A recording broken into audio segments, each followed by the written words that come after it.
Hi everyone, welcome again to another episode of Beyond the Interface. This week we're joined with the guys from Discovered MENA, Harry and Jack. How are we doing? Good, thanks. Thanks for having us on. Yeah, delighted to be here. Good to see you guys. Likewise. Looking forward to our chat today. Absolutely. And for anyone watching, don't forget to like, share, and subscribe as always. It helps with the algorithm.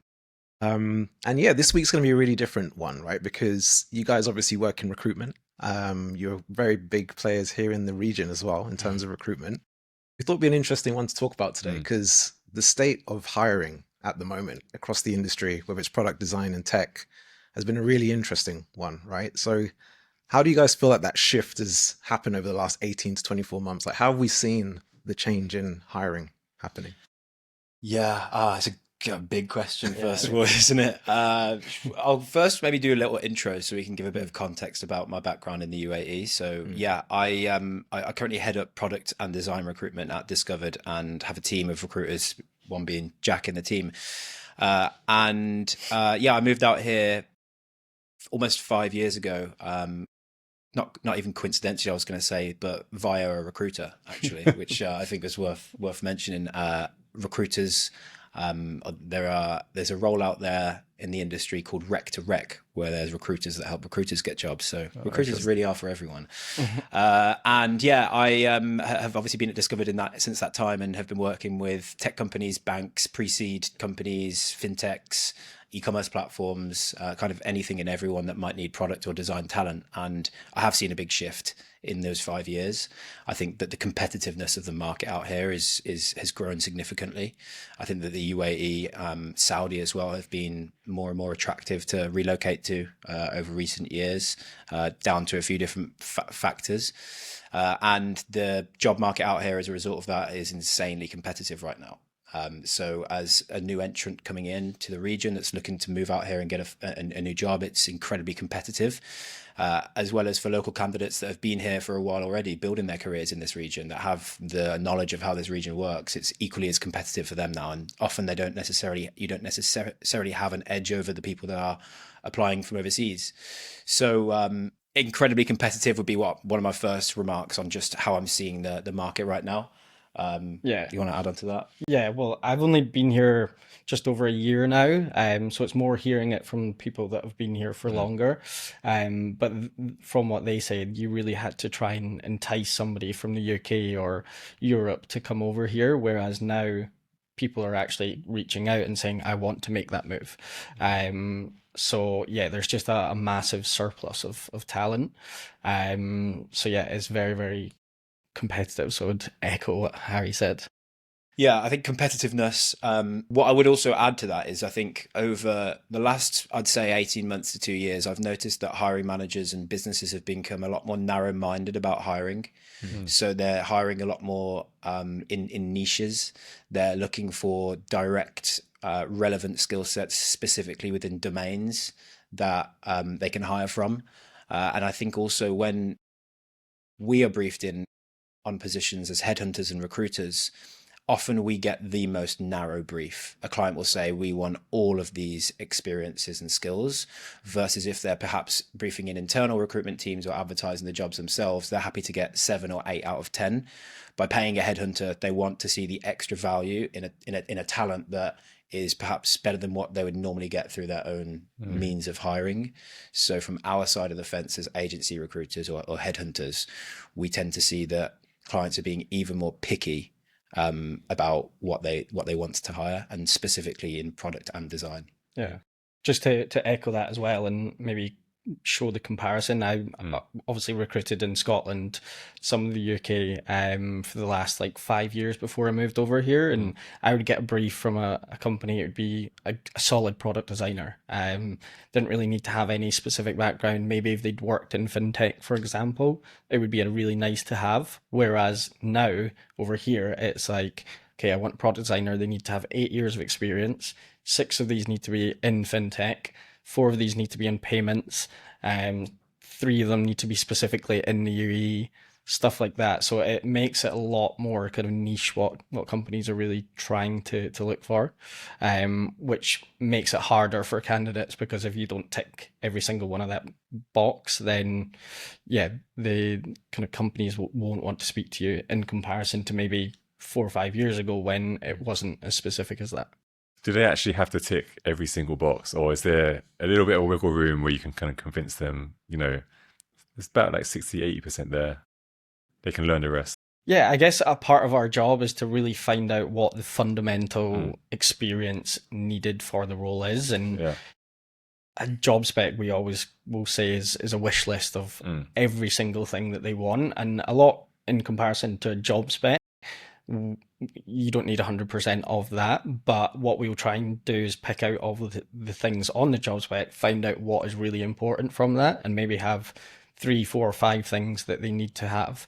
Normally, they will look for people that have got that experience. Maybe some companies will be a bit flexible on 1 or 2 things, but I would say the majority look for at least like 80-90% of that brief that we have. Yeah. And you mentioned there that 4 or 5 years ago things were a little bit different because even thinking of it myself, I guess there wasn't as much talent available.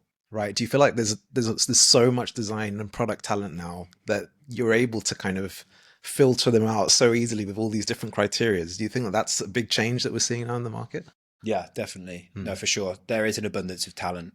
And because of how this region's positioned, we're looking not only at talent in Europe, we're looking at talent in Asia, we're looking at talent in Australia that want to move out here, we're looking at talent in Canada and the States that want to move out here, Latin America, because we're, kind of in the middle of the world. It's an attractive place for most regions and people to want to come here. I think obviously there's huge benefits of living here as a resident in terms of tax, so it does make it really, really attractive.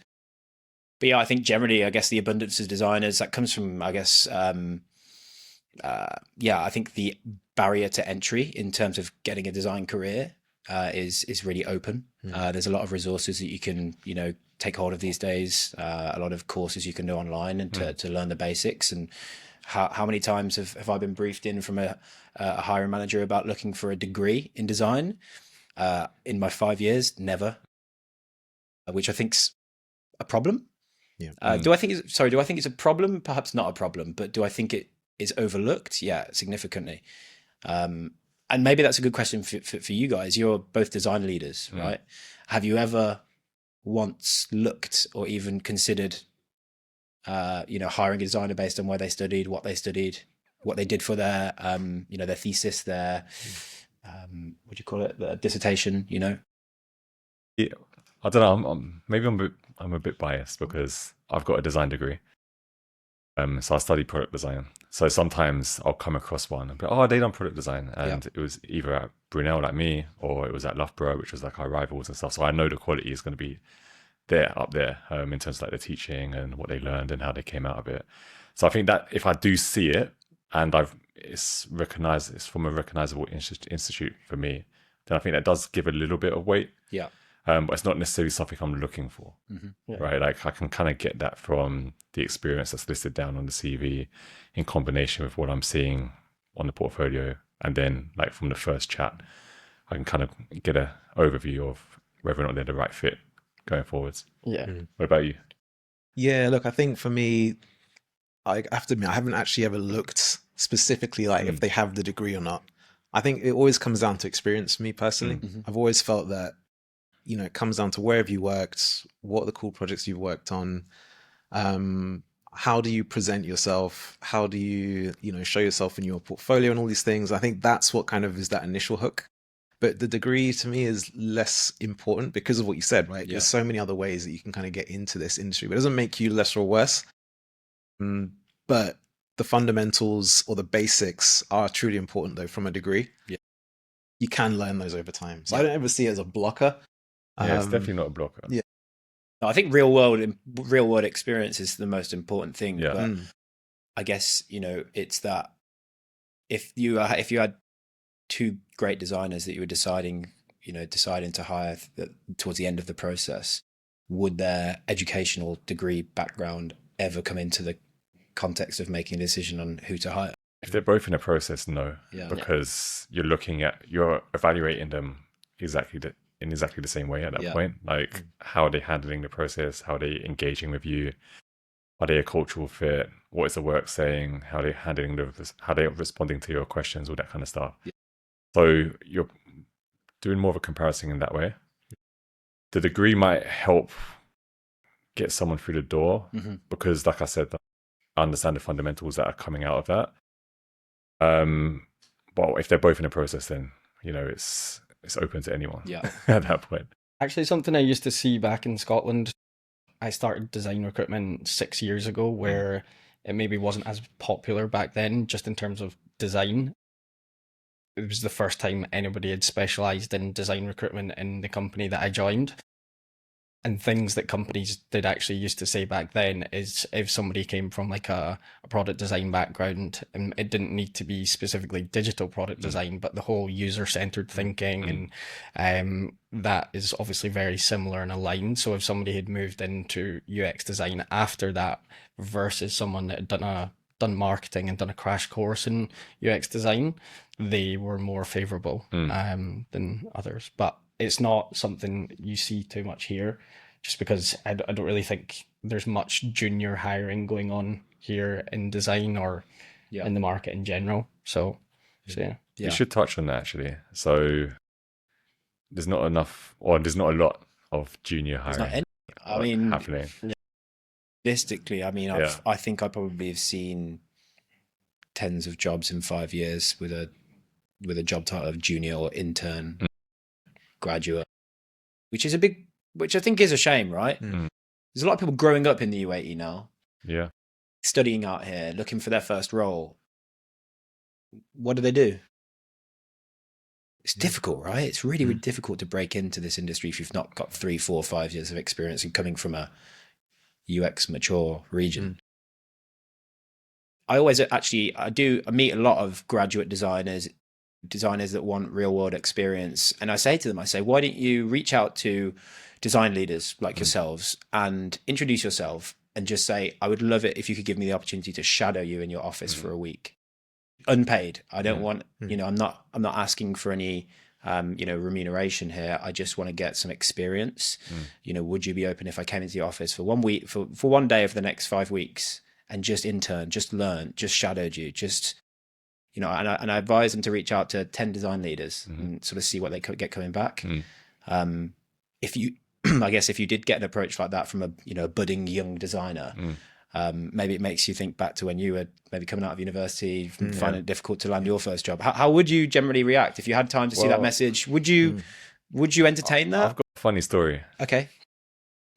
When I was heading up design for Platform at Kareem, someone reached out to me, and I get a lot of like messages, right? And someone reached out saying that they're kind of looking for a job, like in product design. And the way that they introed was like, 1, they mentioned the podcast. 2, they mentioned Kareem. Then secondly, they're just talking about how much like they love the brand and what they're doing, and mentioned some features that my team had specifically worked on as well. So they'd obviously done some research. I was like, okay, cool. Like this person, I'm going to put them here and see what happens. And then I went to a conference, and then I was in the interim, and then it just like appeared in front of me. Oh, do you remember me? I reached out to you on LinkedIn. My name is such and such. And I was like, oh yeah. And then we ended up speaking for like 45 minutes. And at that time, so when they first reached out, I didn't have any roles. Then at that point of engaging with me in person, so they'd flown over from their country for that event because they'd seen that I was on the lineup with Warren. And then we had a 45-minute conversation. And I was like, do you know what? I'll put you in, because like what I've heard so far, like I'm really kind of impressed. And then they had an interview with us, and they're very, like, this is a junior role as well. Had an interview with us, and then they literally beat everybody. Everyone loved them, all the product managers, etc. And now they're still there, and they're killing it right now. They've grown. Like, going back to the junior point, we hired them in at that junior kind of level, and we know that the Kareem environment is very kind of intense. So in a short space of time, they've just flourished. And they're like sponges, right? When they're at that level of experience, they don't know any different. And they were keen to learn so much, and also because they're young, like very early 20s. They're AI native. So they're bringing all these AI ideas. Like, everyone's looking at them, and they're using ChatGPT, and they're using other tools. And what are you doing over there? So now the other designers who are more, say, senior, are now learning from the junior. It's really interesting. That's interesting. Yeah. So go back to the point, there is really a lack of junior roles. And I feel 100%. like the value that juniors can bring to businesses are way, way, way more significant than what businesses think, absolutely. right? It's overlooked. So what do you actually think is the reason why there's no junior roles? Is it because do you feel like there's lack of strong managers maybe in the region that can actually spend the time to mentor and train and do the hand holding that might be required at the start? Is it a lack of belief in junior talent from C-suite and senior management? I don't know. Because I've tried to find the reason for a long, long time. I invested a lot of time in that person, and so I think there is that. But I do also think it might depend on the market. So, for instance, like because everything is moving so quickly over here, and people want to kind of get to value extremely quickly as well. Maybe they're expecting seniors to be able to get up to speed faster, require less hand-holding and investment, so that they can actually reach those goals. I think it's exactly that. Yeah. They want the finished article there and then, somebody that's going to make instant impact, rather than maybe somebody that needs 3-6 months to get up to speed with things. I do really agree with that, but then there are also businesses out here that aren't, racing to try and ship something or launch something. Big banks, for example, where they might have a lot more time and opportunity to lend a hand to the more junior, team members. So I still think that there's more that could be done in raising the bar for hiring juniors and interns and giving work experience opportunities to fresh graduates. But I don't know at what point is the catalyst to change to make that happen. It's ultimately leadership, right? I think you have to have the right leadership in place to think about that, right? And I always like to use a football analogy because it's the same in football, right? It's like you've got to kind of impact quickly, so you hire professionals, whereas actually it's cheaper and it's better for you in the long run to bring people through the academy, right? Right. So you've got to have a balance or a mix of people coming through the academy or people that are actually, coming in and can do a job straight away. And I think that's where the leadership needs to be a bit savvy in that front. But also there's a lot of pressure, right? There's also pressures to deliver. And like you said, maybe a bank or somewhere like that, it's a bit more, maybe got a bit more leeway to kind of balance things out. But it just really depends on leadership, in my opinion. Yeah, no, fair. And also, guys, I wanted to talk a bit more on this topic because when we say about breaking in, we spoke a bit about, having to make sure that you're doing the right things, that you're kind of, speaking to the right people and so on. What are the other important things that someone needs to have to land a job? When we talk about the CV, we're talking about things like their portfolio. What are you seeing in today's market as being critical to kind of be successful in finding a role? So one thing I'm very passionate about, we've maybe seen LinkedIn posts that I've put, is portfolios. I still think that in this market, if you have a decent portfolio, you're going to be in the top 10, 20% of designers. Some of the portfolios that I still review to this day that are just basically screenshots on Behance and Dribble amazes me because there's so many tools out there that you can present your work on. And I think as well as a designer, like your whole work is you're in a fortunate position because you can present it. Product managers, for example, maybe can't do that. So there's lots of opportunity for designers to do that. And it just seems like there's a lack of effort into that. So I'd say portfolio is a big thing in this region that can help people stand out. Yeah, definitely. And it's the hardest thing for designers, right? To market yourself. It's the first thing I hear about when every designer, I need to update it. I haven't. You're right. I need to put my new projects on there, and it is like you both probably went for the same thing. Like it's maybe easy when you're designing something for a client or for work because it's not your brand, right? But when you're designing, your own website and you need to showcase your own personality and your own experiences, it's often like the thing that's always at the bottom of your to-do list, or the thing that you always leave at the bottom of your to-do list. So it is difficult. But yeah, Jack's right. In my opinion as well, designers are in a unique position whereby you don't just have a CV to support your job application. You actually have a whole world that you can introduce someone to, and your portfolio should do that. Your portfolio shouldn't be a Behance link with a list of projects. Your portfolio should spark personality. It should give a glimpse into who you are as a human and as a designer. And I think that some of the best portfolios that I've seen balance that really, really well. You have that work section, of course you do, and you have that sort of about me section, or it's all sort of, combined into one flow.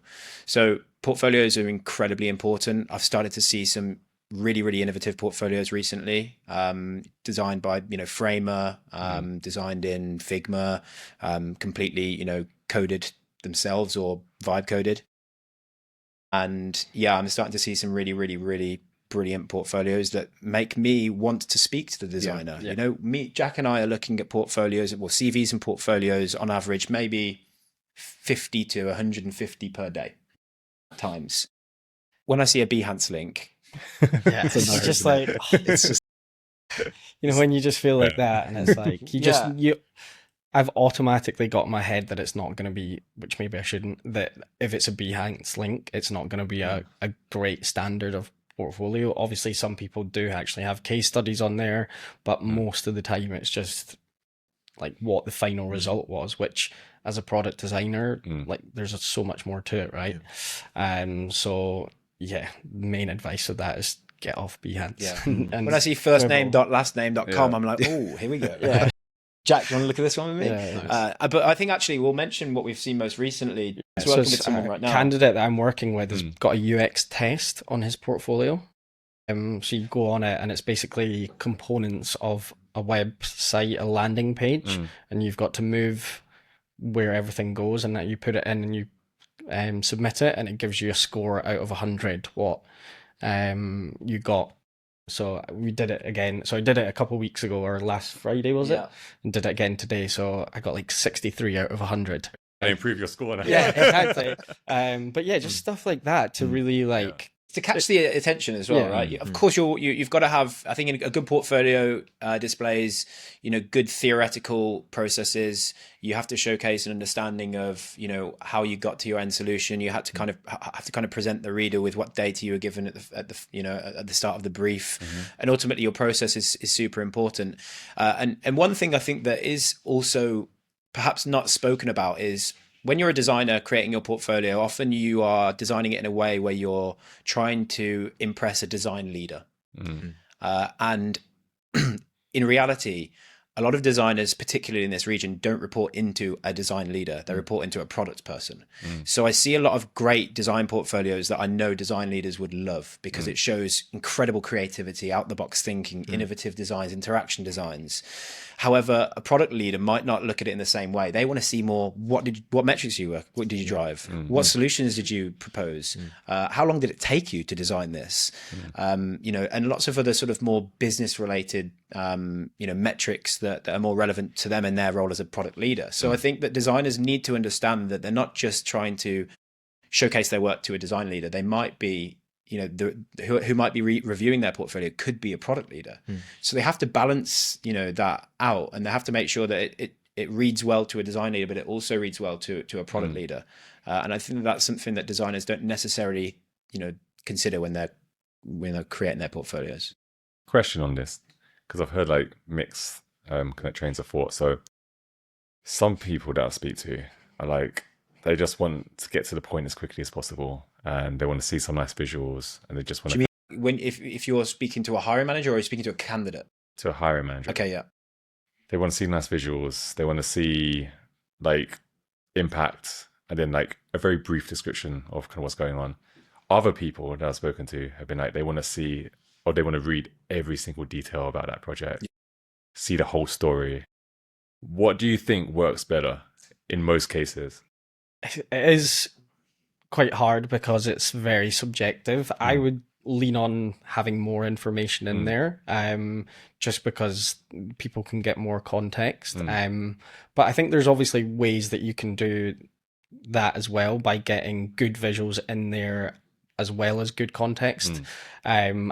Something I actually seen recently, which I thought was quite cool. Somebody had a toggle, which was a really short summary of a project, and then you toggled it and it's the detailed version of it on their website. That's cool. And that obviously attracts both people. So that's something that people can maybe do as well, and you're answering both questions with that. And I think as well, designers need to be great at presenting their portfolios. Sometimes they won't get the opportunity. It'll be a link in the CV. The hiring manager will pick it up and they'll just review it, and then they'll say accept or reject, right, to the next stage of the process.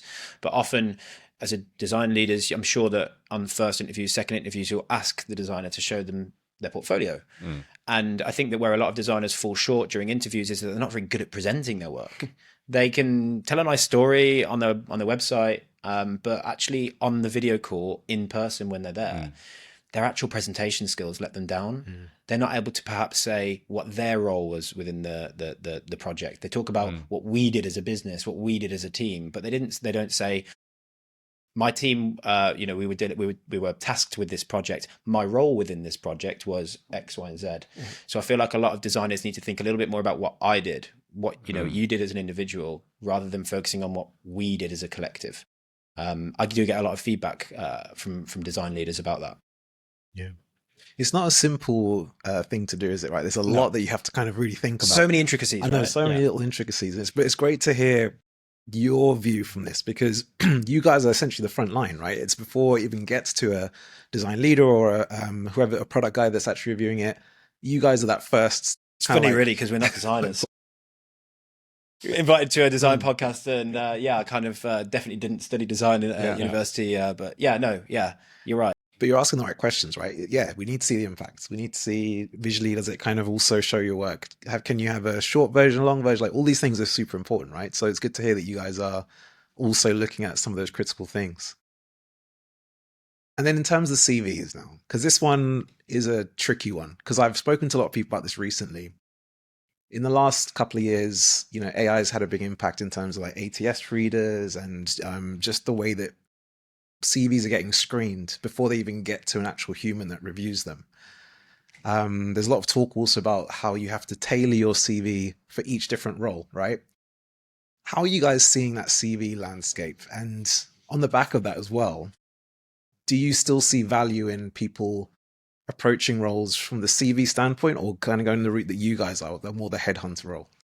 And there's two open questions there, but yeah, throwing it out there.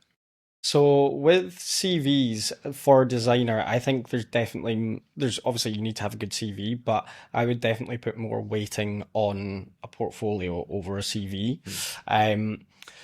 With CVs as well for these ATS, I would just try and keep CVs as simple as possible you can showcase your skills and your design philosophy and style through your portfolio. So my advice would be to try and keep the CV as clean as possible, just so that it's getting through that, so that then a design leader or a product leader can actually go to your portfolio rather than you just getting automatically taken off. Obviously, it is a bit different for us because we're, like you said, headhunting. We don't use any kind of like ATS or anything. So we're specifically going on people's profiles, their CVs, their portfolios, etc. So it is a bit different. But yeah, for applying directly to these bigger companies, I would definitely say try and keep it as clean as possible. Yeah, I think your CV just needs to try and be quite minimalist, but really hone in on what's important about your experience, what's important, well, what you perceive as going to be important as well about a hiring manager looking at your previous roles. I think metrics, again, data is going to be really important to make sure you include that.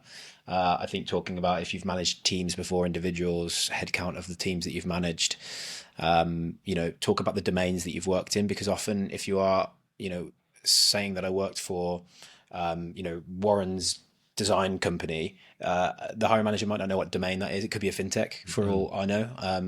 So make sure that you're talking about the domains that you've worked in as well, and not allowing the reader to assume that. Yeah. I think your CV should be like an envelope for your portfolio. It should make the hiring manager want to click on that link to your portfolio, which is another point actually. Designers need to make sure their portfolio links are in their CVs.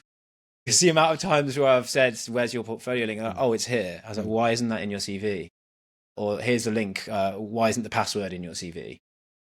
Maybe password, sometimes it can be difficult because you might have confidential work in there and you might not want everyone to open that, but make sure your portfolio link is at least findable. Yeah. But yeah, I think going back to CV, I think, look, CVs are old age, but they still work. In terms of AI and ATS, and how recruiters are receiving CVs. For us, in particular at Discovered, we post a lot of adverts on our own website, and we post a lot of adverts on LinkedIn. LinkedIn does a pretty good job of filtering out relevant profiles through their own AI algorithm that they have, or their own, ATS tracker. we don't have any kind of custom AI LLM that, you know, works in a way where it filters through from LinkedIn's profiles who we think are more relevant based on Discovered and our tech that we have, which is why we're more manual. So we are filtering and looking at a lot of CVs every day. However, there's a caveat to that. A lot of the roles that we place and a lot of designers that we place are not people that have applied for jobs. They're people that we've actively headhunted. It goes back to what we were saying earlier about when we get a brief from a hiring manager and they say, I need X, Y, Z, X, Y, Z, X, Y, Z. And then we then have to ultimately strategize as a team to say, well, where do you think we're going to be able to find designers like that? Okay, is there a fintech? They're a payments company. Okay, so maybe we can try and start headhunting for people from payments companies in the UK, for example. Start getting some feelers out there across the UK, across Europe, see what kind of potential payments product designers might want to be interested in relocating out here. And then we go through an entire process with those candidates. Sometimes businesses will say to us, we don't want to hire overseas, and we just want to look at candidates that are locally based in the region. Through hiring in this region for 5 years, I know exactly which companies to look at immediately. If someone says, I need someone that's worked for a payments company, or I need someone that's worked for a super app. So a lot of the placements that we do make are headhunt approaches where we don't actually need a CV. We don't see a CV. We approach them on LinkedIn, or I have their telephone number through a contact or referral. And I'm saying, what's your situation? I've just took on a new role. I wondered if you're keeping an eye on the market. How does this sound? And then they'll send me their CV. I'll advise them if their CV looks strong enough. I'll typically recommend that they tailor it based on the data that the hiring manager gave me on the brief. So start focusing on these points in your CV. Let's look at your portfolio together as well before I send it to the client. I want to make sure that we can see if we can find some quick fixes. So we'll really, really, really, really support that candidate to make sure that their CV portfolio is in the best way when we do introduce it to our client. So super, super important to make sure you put a lot of time and effort into your CV and your portfolio. And then I touched also on LinkedIn, obviously, as well, which is where most recruiters and headhunters live. You know, that's where we do a lot of our cold outreach to people that I don't already know about. So making sure that your LinkedIn's optimized as well. Making sure you have a portfolio link potentially on your contacts, page. Making sure that there's clear responsibilities written underneath, each role that you've had. And those are the three tangible products as a designer that you have. It's a LinkedIn profile, it's a portfolio, and it's a CV. And then the rest is down to you as a human and your personality and how you showcase your work. Yeah.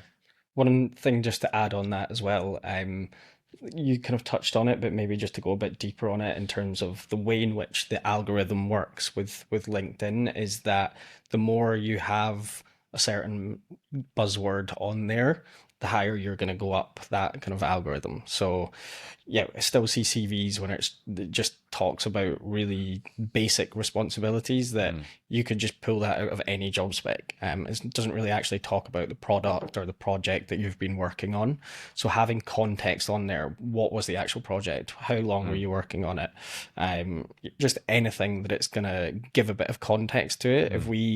If you think about it in terms of a hiring manager or one of us that needs to go through 100 CVs a day, if you don't have any information on it, you're working for a company in Europe that I've never heard of, that's an extra kind of boundary that I need to go through to go and figure out who that company is. And a lot of the time, HR people, TA people in-house they don't recognize it. They'll just skip over it and go to the next one. So you need to try and keep as relevance in there and try and get a lot of context in there so that you're not missed out on, essentially. And then I also think, just to add another one on this, a lot of so if I'm a designer and I want to apply for a job at Emirates NBD, so they'll post a job online, I apply for it. Now, the first person that's going to see my CV is not I don't think that person is going to be a design person. They're going to be an internal recruiter that probably doesn't have an area of expertise across the skill sets that they work in. So what we've all said is obviously, I think, still super relevant, but then how does an internal recruiter know what a good designer looks like on a CV? And what kind of brief is the head of design sharing to them about what the internal recruiter needs to find in CVs? And I think, unfortunately, the way I see 70% of this job market moving across the UAE is based on where you've worked. Right? It's based on where you've worked. Yep. If you've worked for a brand that is recognizable, that has a strong product, that has a strong tech team, LinkedIn is not only LinkedIn is going to favor your profile, but the internal recruitment teams are going to they know the brand, right? So if you're applying from Barclays Bank in the UK at Emirates MBD, probably going to be higher up on that list. If you're applying for a bank in South Africa that might not be as recognizable globally, you might not be as high up on that list. So I think that, unfortunately, where you've worked is a huge factor in the job market. Yeah. It's like we said, there's a bigger pool now, right? So there's more people from Barclays or HSBC or some of these bigger banks also looking for work. So 5 years ago it was a lot harder, where actually you might look at that person from an unknown bank because there's not as many people available in the market, right? So it really poses a competitive landscape now. You know? Yeah, and I think if we have two design candidates that are applying for jobs, one of them's worked at Meta, one of them's worked at Google, and the other one's worked at I don't want to say any companies under the bus. Companies that aren't necessarily as well known. But this designer's portfolio is 10-10. This designer's portfolio is 7-10. This one's 9 out of 10 times going to go further through their interview process because of where they've worked. And that's just, that's not a regional issue. That's global. And that's unfortunately just how the market works, globally, finding new jobs, job hunting. It's not something that we're going to overcome, I don't think. How can someone have a fighting chance? Like if they're coming from one of those company X's and they're competing against all these, kind of bigger companies, how can they have a fighting chance against those? You tell me, you're interviewing them. No, I think what you mentioned. But you're the first line. Yeah. Okay. Yeah. What you mentioned about how personal that candidate was, the junior candidate you ended up hiring, doing stuff like that is going to make you stand out. We get messages that are clearly just the AI messages that LinkedIn puts there, and they just click send on it.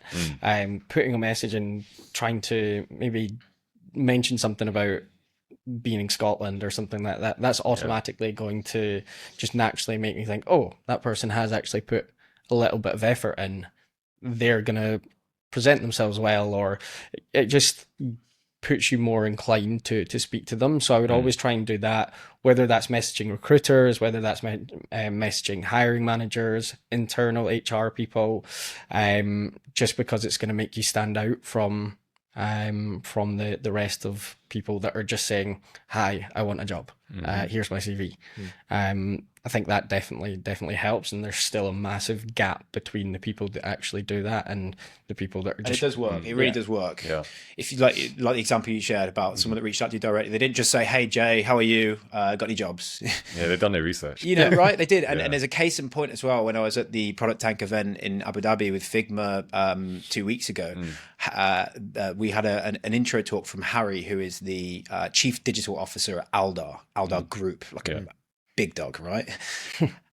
He shared an example of a designer that reached out to him that had vibe coded something on Figma Make that he noticed sort of some, not errors, but some possible ways to improve one of Aldar's products.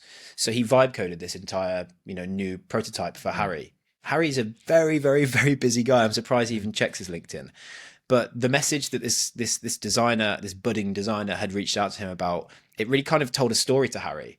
And Harry ended up calling them, speaking to them, like interviewing them. I don't know what actually ended up happening, whether or not they offered a job, worked with them or whatever, but it caught his attention. And that's the most important thing. And that's what I tell a lot of designers and product people that I work with that are struggling in the job market is, do something to catch the eye. Do something that's different. Don't throw yourself at people or throw your CV at people, but do something that's a little bit out of the box, something that's probably a lot of other people applying for the same job aren't doing.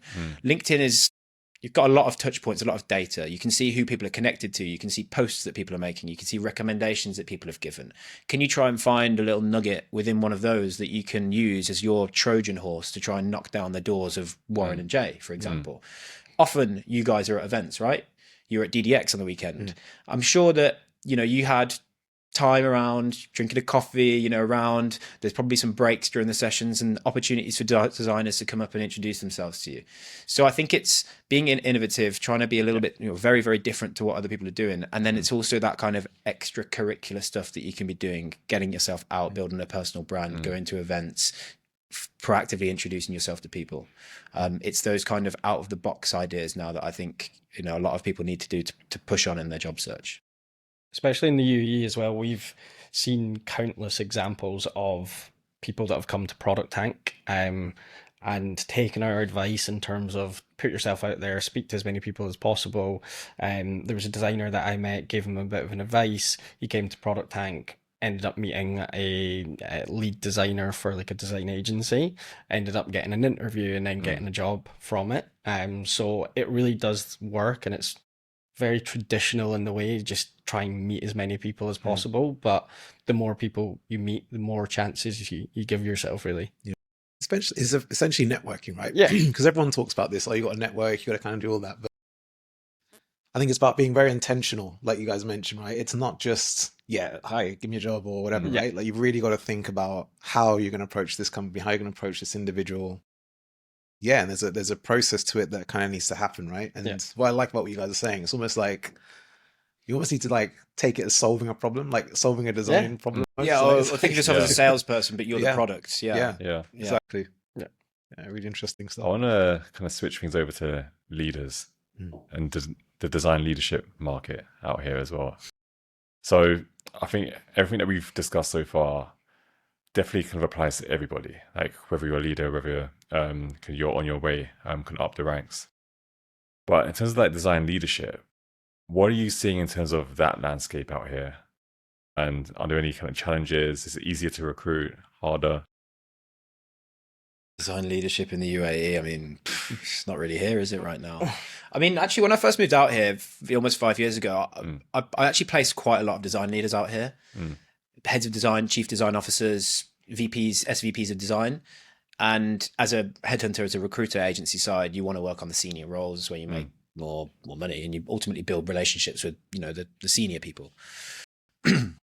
But I'd say over the last 2 years, I don't think I have touched many design leadership positions. A few, yeah, but I've seen a huge, you know, fall in the number of roles that have been hired, and I'm not just talking about advertised, because I do think a lot of design leadership and any leadership roles aren't necessarily in the public domain. They are worked on via executive search companies, recruiters like ourselves, through referrals. For a few reasons, and sometimes it can be because a business doesn't want to advertise that they've got a big gap in their business at that level. But I think, the state of design leadership in this region has been a question that I've been pondering for a while now, and I don't really have the answers for you, unfortunately. My observations come down to product swallowing up design as a function, design not having, you know, a seat at the table in terms of, you know, at C-suite level. I see a lot of design teams that report into product. Talabat did a really what I think was a different thing a few years back when they merged. They actually merged brand and design, but then kept product as a separate function. Never seen that before, but they don't have like a real chief design officer. So yeah, it's a it's a question that I ponder a lot on. Unfortunately, I think that this region's not quite at a point where businesses see the value of hiring a heavy hitting chief design officer. Yeah. Something I've seen, there's not obviously a massive data set on this because I've only done design recruitment for 6 years, but recruitment in general just goes in cycles, normally 3-4 years. What happened after the pandemic was that tech came back first, product followed after that, and then design came at the kind of very end of that. And last year, product was super busy. The most product leaders, CPOs, CPTO roles that we've had as a business and have placed as a business. So I do always think that design comes after that. So I am maybe optimistic that that's still to come. But that's the kind of natural trend that I've seen. Again, it's only in basically one cycle of that, but that's definitely how it happened before. I think I'd love to hear your view on that same question, because unlike us, you've been in these businesses, you've been speaking to these, you know, C-suites, you've been probably advocating for your, you know, view on design and leadership. What's your opinion on why there is a scarcity of design leaders in this region? Do you want to go first? Should I go first? You can go first. Go ahead. From my perspective, I would say that, so when I first came out here, there was a ton of roles, like for design leadership, like heads of, directors, When was this? etc. 2020, end of 2020. Yeah. So even when I landed the job, the market was just flooded. Like you could just be applying if you wanted to. But then what I've recently noticed over, I would say, the last 2 years or so, that product is gaining a lot more influence, and more product people are thinking of themselves as designers and thinking that they know design and have very strong opinions on design. And because they are usually a lot closer to the business impact in terms of like driving those numbers up, because they're effectively launching these products, they seem to have a bit of a stronger voice in some of these rooms compared to the design leaders who maybe aren't looking at the numbers in the same way. So I'm noticing that more responsibilities are moving over to product, and then also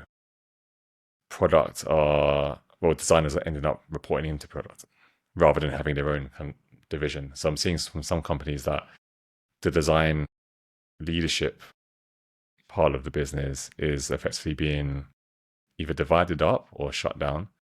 And then the design teams are moving under a product leader or a tech leader, such as like a CPO or CTO. Yeah. And what effect do you think that it has on the business by not allowing designers to do their best work? Because that's kind of what you're saying, right? You're saying that products are encroaching. Yeah. And what do you think is the negative, the negative effect of that? Well, I think for the business. There's a positive and there's a negative.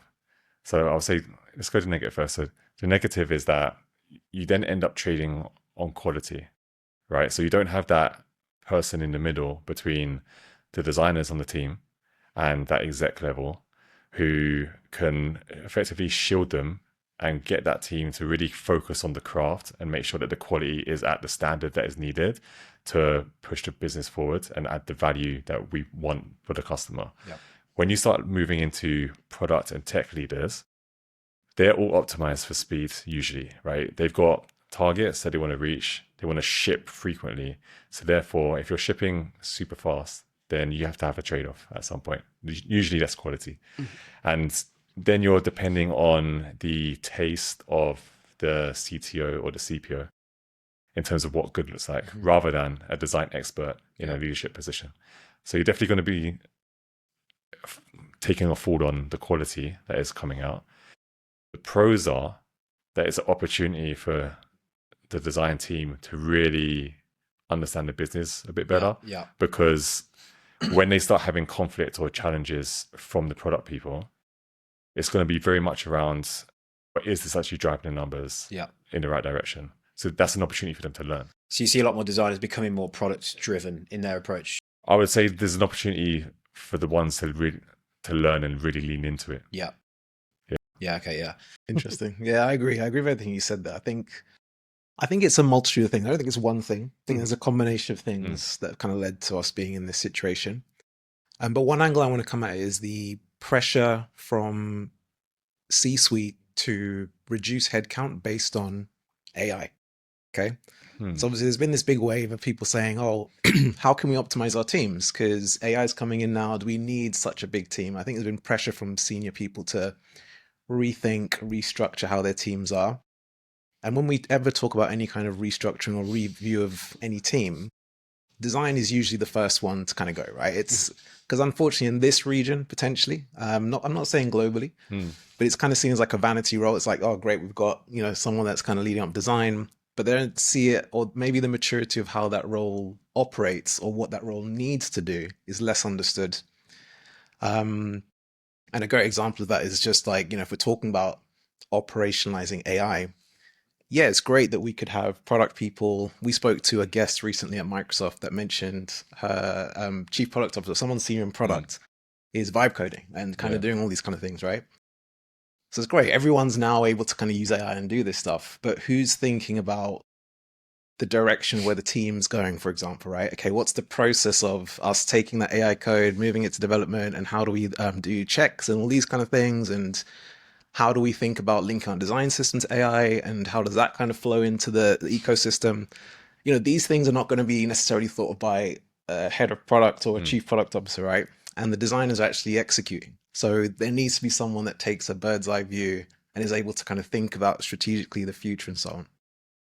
So I think, like, just to summarize what I was saying there, I know I've kind of ranted on there. I think it's definitely pressures from optimizing the team with AI. I think that's a big part that's kind of come into it as well. Yeah. Don't know what you guys think about it. No, I think so too. I think they were kind of like at that period of like, let's see what happens with AI, and businesses might make layoffs in, I don't know, once it's a little bit more mature of how they figured out they're going to actually optimize it across their entire workforce. But I'm starting to see a lot more of these like internal AI champions, you know, people that have been tasked with playing around with tools a little bit more, been given a budget, say, hey, check this out, see what you can do with it, come back to me with some, you know, some insights.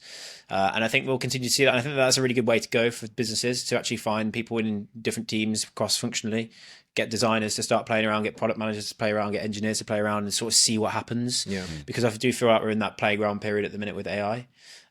So I don't see any kind of immediate dangers yet with like layoffs, cuts. But I do think you're right that if that was to come, design would, well, may be considered to be, you know, one of the first to go. But from what we're seeing recently with, you know, the new sort of design engineering role and how, you know, designers are actually building right now and shipping, I feel like perhaps engineering might be, you know, a better tie to lose. I was gonna say I disagree with you, because I feel like designers are like in a unique position where they've got that creative vision, they've got the skills to like design the experience kind of end to end, but now they've been given this tool which effectively can build their dream, and they can get that out into production. So one thing that I've noticed at several companies now in the last kind of couple of years is that engineers are coming to me and other designers wanting to upskill in design and really understand, okay, why do we make certain decisions, and you know, why was that thing that we were pushing on so hard, like why was that so important? Because they realize that a lot of us are starting to vibe code solutions now, and they can just lift that code up and just place it in and just make a few tweaks. And now they're thinking, okay, cool, what else can I do? What do I need to do now? Do you know what I mean? And if the product backlog isn't that extensive, or if the PMs aren't kind of keeping up with that roadmap, then engineers are going to be like, okay, I don't want to be seen doing nothing. Otherwise, I'm going to be seen as useless or, you know, not adding value. So they want to upskill and learn something else. So I feel like there might be a squeeze in the engineering side first. But then when it comes to design, I think it's going to be the people who use AI the best kind of going forwards that kind of help bridge that gap, as I was speaking of earlier, in terms of who can bridge that gap between speed and quality. So deliver fast, and AI should be able to help you to do that. But can you still maintain that quality bar? I don't think people have fully figured that out yet, or even the tool itself has done that. But I think the ones that do will probably be the ones that stay. I think that's kind of blanket across the tech industry. If you're not adapting and integrating AI into your processes, then you're going to get left behind. I had a brief from a client earlier with my colleague. It was for some back-end engineers roles, and one of the specific things is that they need somebody that has integrated AI into their engineering process. So I think it is happening blanket, and if you don't integrate it, then or you think it's just something, it's a fad that's going to go away, I think you're obviously wrong with that. Absolutely. And we're seeing that definitely for sure, right? I think, you know, just kind of having a look at some of the briefs for like, you know, new roles out there, there is definitely like this question mark of AI, you know, are you integrating, are you able to vibe code? Are you bringing it into your process and so on? So I definitely feel that businesses are asking for that a lot more. Microsoft added it into their product design JDs. They want to see people vibe coding. Companies like that are putting it in, right? It's a pretty big sign of where the industry's going. So absolutely. For sure. And again, a question for you guys, like when you're starting to hire new designers, I don't know whether or not you have in the last sort of six months or so, 12 months or so, but is that something that you've started to ask about, vibe coding? Well, no, not necessarily the vibe coding side. I would, so we kind of, how I've kind of like seen this is playing it a bit differently. I've always wanted to do, whenever I do hiring, we always want to kind of have, not like necessarily a whiteboard challenge, but we want some kind of task, right? So we want to see, okay, yeah, we've spoken to this person, but can they actually do what they say they can do? Yeah. And that's where we want to see them using AI in the process of what they Yeah. actually delivered, right? So we'll give them a task. We know that there's things that they could do with AI within that task. So we kind of brief it in a very like way that enables them to actually think about it that way. Yeah. And yeah, I want to see a prototype built fully because we can do that now with vibe coding, right? We want to see that you've actually synthesized your research through an AI tool. We want to see that you've actually shown your process with AI and how you've kind of pulled this together. So absolutely. But am I asking specifically for like someone that can vibe code? Not yet. Maybe in the future, for sure. But teams within the team are actually testing and trying these things out already anyway. Yeah. Mm. How about yourself? Have you interviewed many people recently? If you were to open up a new role in your team, what do you feel like are more of the modern, sort of things that you're seeing designers do right now that you would probe into? Like, are there some things now that you would ask in an interview that perhaps you wouldn't have asked 3-4 years ago? Number one, I'll definitely ask about how they're utilizing AI in their workflows. And what's an answer that would get you excited about wanting to speak more with that designer? It's more about how they used it, but what impact have they seen by using it?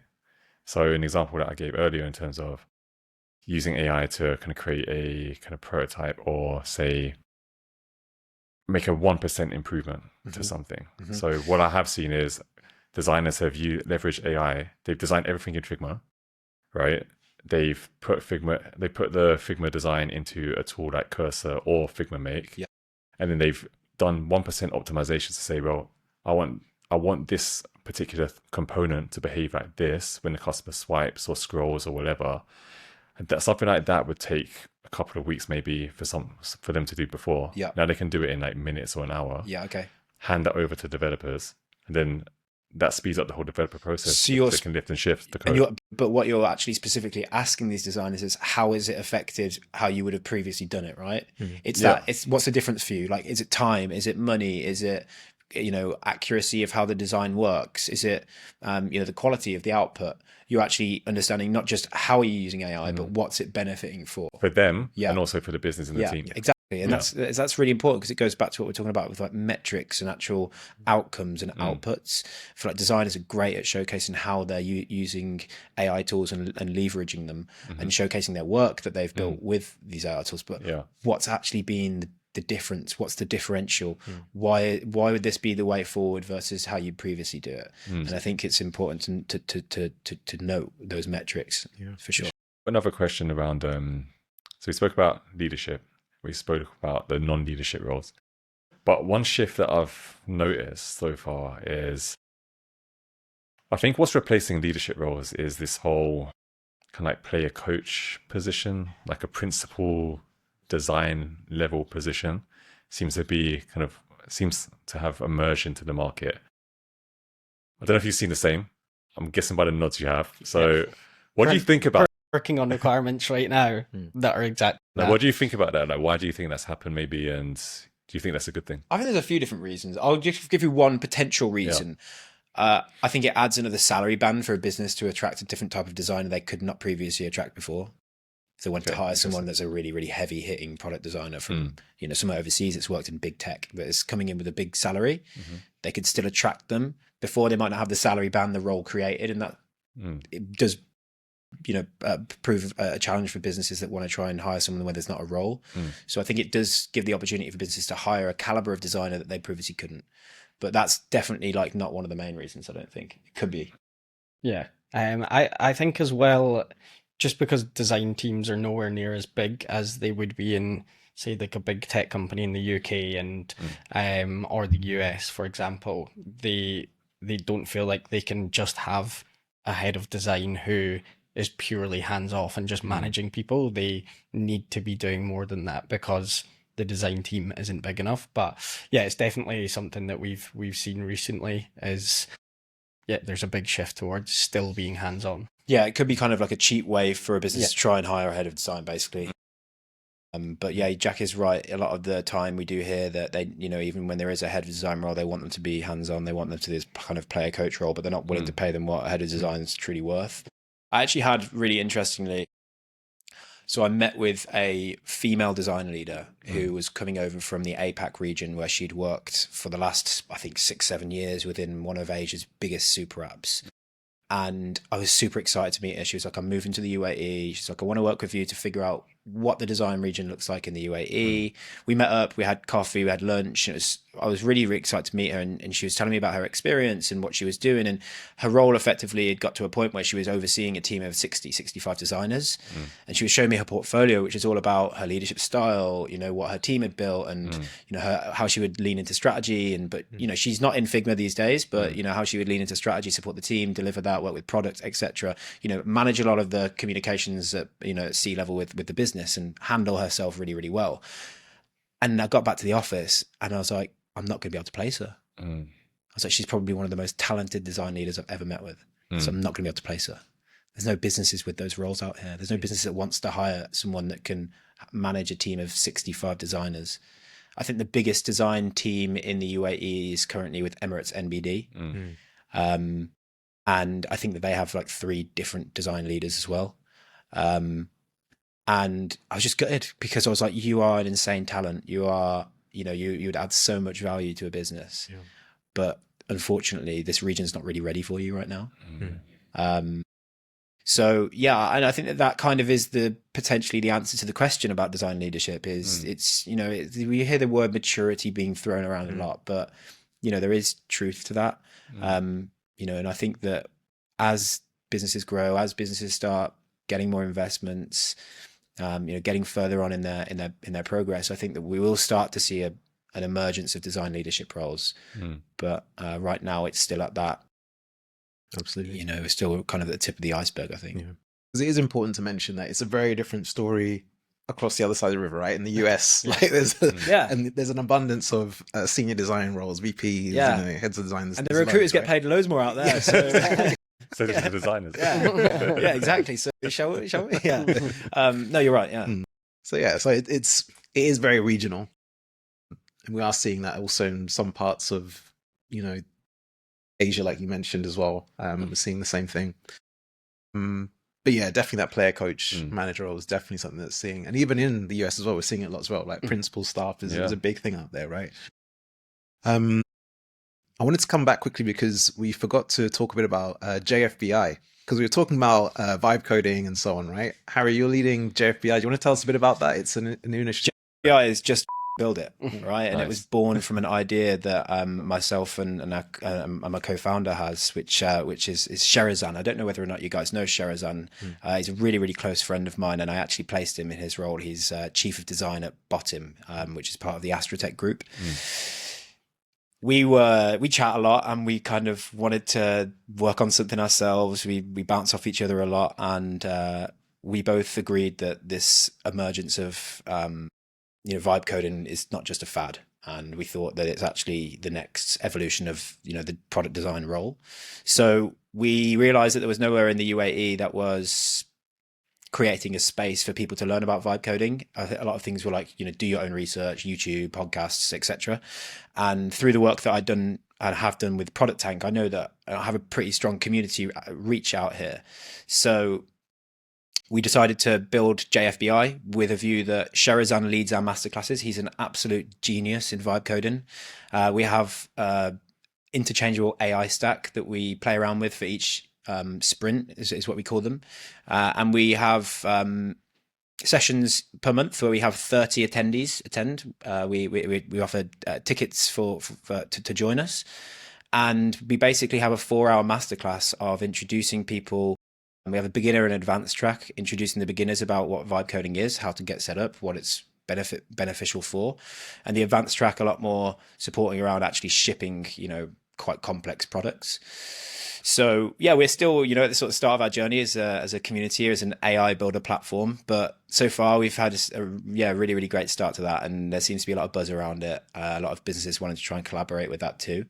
But ultimately, it's a place for where curious designers can come and ship something. We say, bring an idea, leave with a shipped product. But it's also, not just about the vibe coding aspect of it. What we've talked about earlier, as well as the power of community in the UAE. So it's also about meeting people that are in the same field as you. It's also about learning from one another. And it's pretty magical, to be honest, when we're there at the events, just seeing how enthusiastic a lot of designers are about wanting to try new things, about wanting to learn new things, about wanting to meet people. And yeah, we're really excited to see where JFBI goes. But no, thanks for plugging it. Appreciate it. What was interesting about it as well, was it somebody took their son and their daughter there? Yeah. So we've had our youngest member has been 12 years old. Wow. Shipped an That's AI crazy. product. Shipped a website which was, if I remember correctly, so we've had two. We've had a 12-year-old and a 13-year-old. One of them built a game, which is kind of like a level game. And Hesham was another sort of student that we had, and he launched it was like an e-commerce website for buying sort of custom clothes. You basically kind of give the AI generator an image or some kind of color scheme that you wanted, and then it would design clothes for you ultimately within that sort of branding.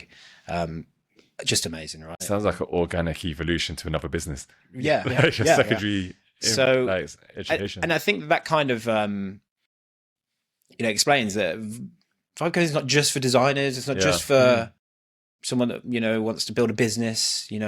It's for anyone that's curious about what they can do with AI. Yeah. If you have an idea, you can ship it now with the right guidance.